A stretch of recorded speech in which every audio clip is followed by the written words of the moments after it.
Right. Hello, everyone. Hi, Bim. I see you. Always waiting, always on time.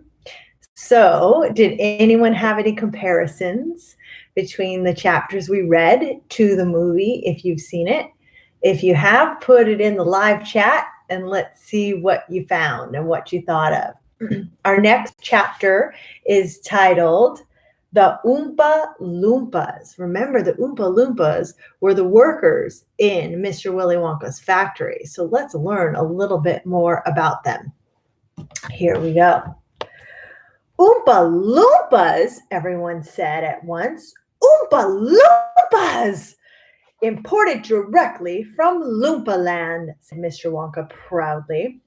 There's no such place, said Mrs. Salt. Excuse me, dear lady, but Mr. Wonka, cried Mrs. Salt, I'm a teacher of geography. Then you'll know all about it, said Mr. Wonka. And oh, what a terrible country it is. Nothing but thick jungles infested by the most dangerous beasts in the world.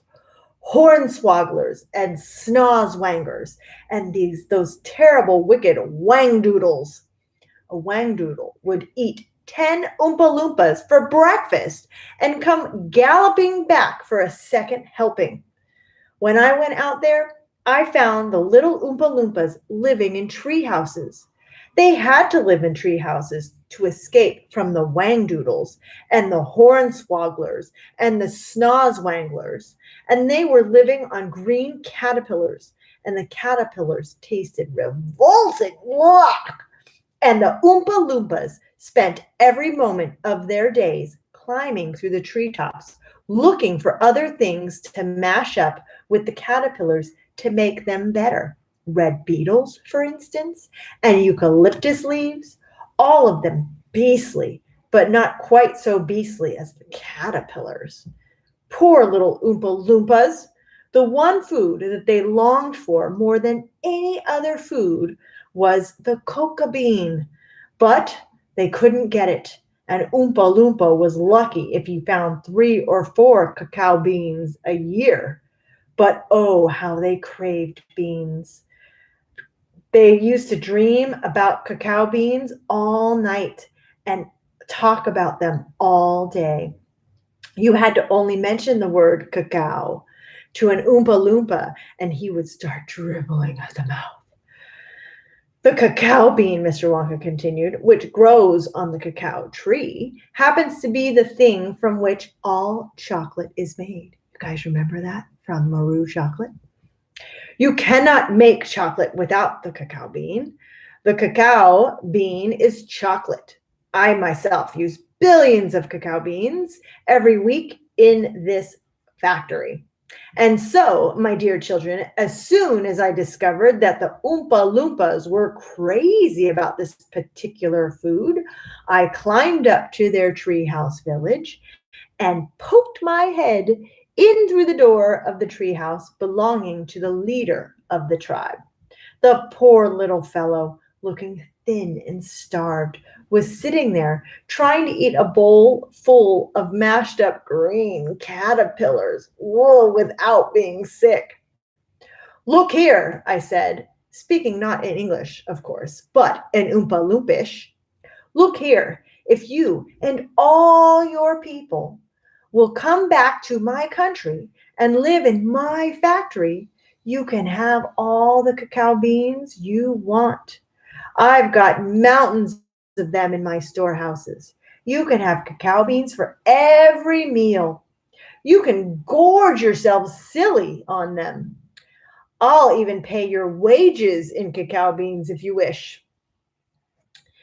You really mean it? Asked the Oompa Loompa leader, leaping up from his chair. So you can see a picture of the Oompa Loompa leader.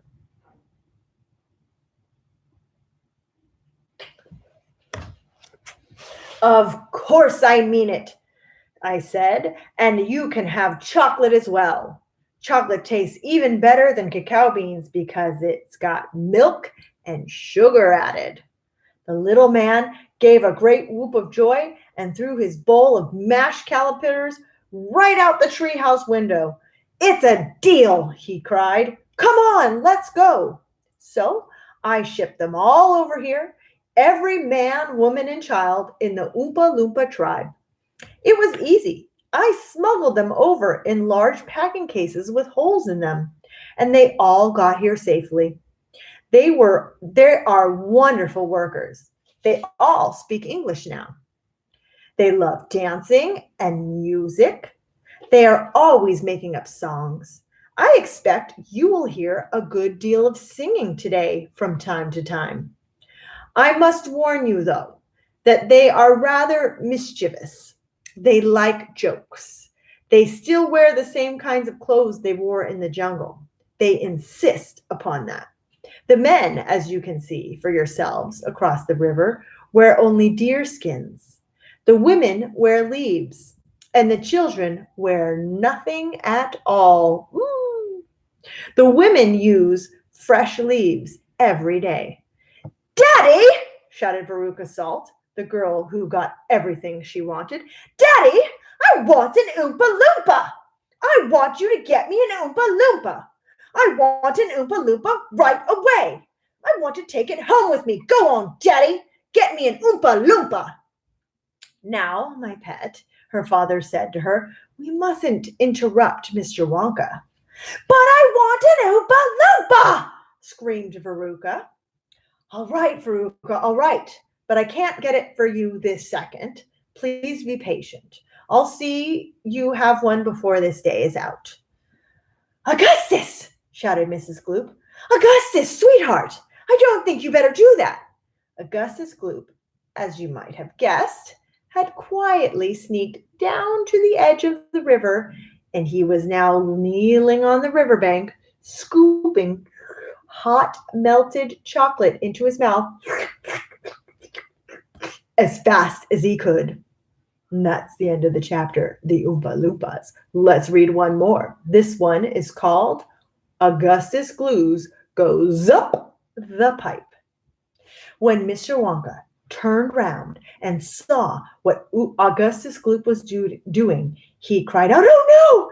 Please, Augustus, please! I beg of you not to do that. My chocolate must be untouched by human hands." "Augustus!" called out Mrs. Gloop. "Didn't you hear what the man said? Come away from that river at once."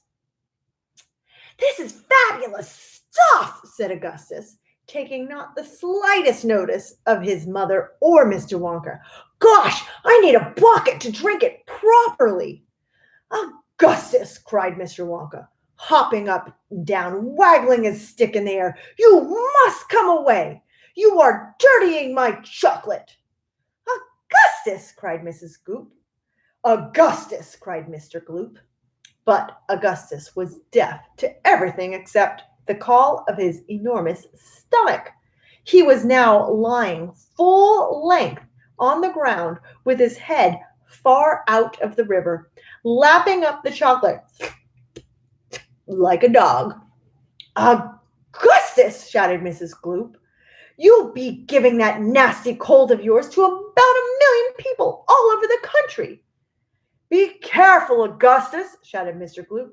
"You're leaning too far out." Mr. Gloop was absolutely right. For suddenly there was a shriek, and then a splash, and into the river went Augustus Gloop, and in 1 second he had disappeared under the brown surface. "Save him!" screamed Mrs. Gloop, going white in the face and waving her umbrella about. "He'll drown! He can't swim a yard! Save him! Save him!" "Good heavens, woman," said Mr. Gloop. "I'm not diving in there. I've got my best suit on." Augustus Gloop's face came up again to the surface, painted brown with chocolate. "Help! Help! Help!" he yelled. "Fish me out!" "Don't just stand there," Mrs. Gloop screamed at Mr. Gloop. "Do something!" "I am doing something," said Mr. Gloop, who was now taking off his jacket and getting ready to dive into the chocolate. But while he was doing this, the wretched boy was being sucked closer and closer towards the mouth of one of the great pipes that was dangling down into the river. Then, all at once, the powerful suction took hold of him completely, and he was pulled under the surface and into the mouth of the pipe. The crowd at the riverbank waited breathlessly to see where he would come out.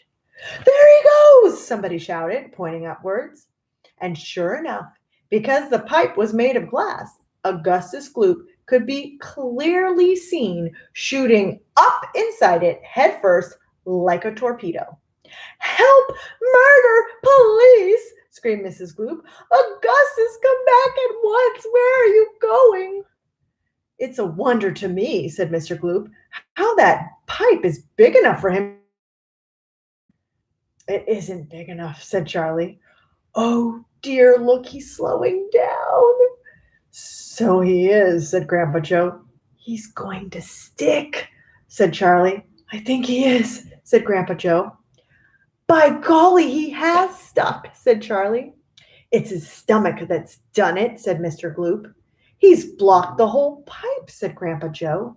"Smash the pipe!" yelled Mrs. Gloop, still waving her umbrella. "Augustus, come out of there at once!" The watchers below could see the chocolate swishing around the boy in the pipe, and they could see it building up behind him in a solid mass, pushing up against the blockage. The pressure was terrific. Something had to give. Something did give, and that was Augustus. He shot again like a bullet in a barrel of a gun. "He disappeared!" yelled Mrs. Gloop. "Where does that pipe go to? Quick, call the fire brigade!" "Keep calm," cried Mr. Wonka. "Keep calm, my dear lady. Keep calm. There is no danger whatsoever. Augustus has gone on a little journey. That's all. A most interesting little journey. But he'll come out of it just fine. You wait and see." "How can he possibly come out just fine?" snapped Mrs. Gloop. "He'll be made into marshmallows in 5 seconds." "Impossible!" cried Mr. Wonka. "Unthinkable! Inconceivable! Absurd! He could never be made into marshmallows."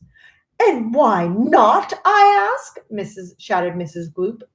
"Because that pipe doesn't go anywhere near it. That pipe, the one Augustus went up, happens to lead directly to the room where I make a most delicious kind of strawberry-flavored chocolate-coated fudge." "Then he'll be made into a strawberry-flavored chocolate-covered fudge," screamed Mrs. Gloop. "My poor Augustus! They'll be selling him by the pound all over the country tomorrow morning." "Quite right," said Mr. Gloop. "I know I'm right," said Mrs. Gloop. "It's beyond a joke," said Mr. Gloop. "Mr. Wonka doesn't seem to think so," cried Mrs. Gloop. "Just look at him. He's laughing his head off. How dare you laugh like that when my boy's just gone up a pipe? You monster!" she shrieked, pointing her umbrella at Mr. Wonka as though she were going to run through him. "You think it's a joke, do you? You think that sucking up my boy into your fudge room like that is just one big, colossal joke?" "He'll be perfectly safe," said Mr. Wonka, giggling slightly. "He'll be chocolate fudge!" shrieked Mrs. Gloop. "Never!" cried Mr. Wonka. "Of course he will!" shrieked Mrs. Gloop. "I wouldn't allow it!" cried Mr. Wonka. "And why not?" shrieked Mrs. Gloop. "Because the taste would be terrible," said Mr. Wonka. "Just imagine it. Augustus flavored chocolate-coated gloop. No one would buy it." "They most certainly would," cried Miss Gloop indignantly. "I don't want to think about it," shrieked Mrs. Gloop. "Nor do I," said Mr. Wonka. "And I do promise you, madame, that your darling boy is perfectly safe." "If he's perfectly safe, then where is he?" snapped Mrs. Gloop. "Lead me to him this instant." Mr. Wonka turned around and clicked his fingers sharply. Click, click, click 3 times. Immediately, an Oompa Loompa appeared, and as if from nowhere, and stood behind him. The Oompa Loompa bowed and smiled, showing beautiful white teeth. His skin was rosy white, his long hair was golden brown, and the top of his head came just above Mr. Wonka's knee. He wore the usual deerskin slung over his shoulder. Now listen to me, said Mr. Wonka, looking down at the tiny man. I want you to take Mr. and Mrs. Gloop up to the fudge room and help them to find their son, Augustus. He's just gone up the pipe. The Oompa Loompa took one look at Mrs. Gloop and exploded into peals of laughter. Oh, do be quiet, said Mr. Wonka. Control yourself. Pull yourself together. Mrs. Gloop doesn't think it is funny at all. You can see a picture of Mrs. Gloop with Mr. Wonka and the tiny little Oompa Loompa just above his knee.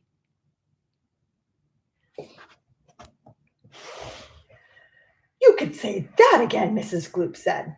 Go straight to the fudge room, Mr. Wonka said to the Oompa Loompa, and when you get there, take a long stick and start poking around inside a big chocolate mixing barrel. I'm almost certain you'll find him in there, but you'd better look sharp. You'll have to hurry. If you leave him in the chocolate mixing barrel too long, he's liable to get poured out into the fudge boiler, and that would really be a disaster, wouldn't it? My fudge would become quite uneatable. Mrs. Gloop let out a shriek of fury. Oh! I'm joking, said Mr. Wonka, giggling madly behind his beard. I didn't mean it. Forgive me. I'm sorry. Goodbye, Mrs. Gloop and Mr. Gloop. Goodbye. I'll see you later. And Mr. and Mrs. Gloop and their tiny escort hurried away. The 5 Oompa Loompas on the far side of the river suddenly began hopping and dancing about and beating wildly upon a number of very small drums. Augustus Gloop, they chanted. Augustus Gloop, Augustus Gloop, Augustus Gloop. Grandpa, cried Charlie. Listen to them, Grandpa. What are they doing? Shh, whispered Grandpa Joe. I think they're going to sing us a song. Augustus Gloop, chanted the Oompa Loompas. Augustus Gloop, Augustus Gloop, the great big greedy nincompoop. How long could we allow this beast to gorge and guzzle, feed and feast on everything he wanted to? Great Scott, it simply wouldn't do. However long this pig might live, we're positive he'd never give even the smallest bit of fun or happiness to anyone. So what do we do in cases such as this? We use the gentle touch, and carefully we take the brat and turn him into something that will give great pleasure to us all. A doll, for instance, or a ball, or marbles, or a rocking horse. But this revolting boy, of course, was so unutterably vile, so greedy, foul, and infantile, he left a most disgusting taste inside our mouths. And so in haste, we chose a thing that, come what may, would take the nasty taste away. Come on, we cried. The time is ripe to send him shooting up the pipe. He has to go, it has to be, and very soon he's going to see. Inside the room to which he's gone, some funny things are going on. Don't, dear children, be alarmed. Augustus Gloop will not be harmed. Although, of course, we must admit, he will be altered quite a bit. He'll be quite changed from what he's been when he goes through the chocolate machine. Slowly the wheels go round and round. The cogs begin to grind and pound. 100 knives go slice, slice, slice. We add some sugar, cream, and spice. We boil him for a minute more until we're absolutely sure that all the greed and all the gall is boiled away for once and all. Then out he comes, and now, by grace, a miracle has taken place. This boy who only just before was loathed by some from shore to shore, this greedy brute, this louse's ear, is loved by people everywhere. And for who could hate or bear a grudge against a luscious bit of fudge? I told you they love singing, cried Mr. Wonka. Aren't they delightful? Aren't they charming? But you mustn't believe a word they said. It's all nonsense, every bit of it. Are Oompa Loompas really joking, Grandpa? Asked Charlie. Of course they're joking, Grandpa Joe said. They must be joking, at least. I hope they're joking. Don't you? What do you think? All right, tomorrow we'll find out what happened, hopefully, to Augustus Gloop. The next chapter is Down the Chocolate River. What do you think happened to Augustus Gloop? Stay tuned for tomorrow. Take care, everyone.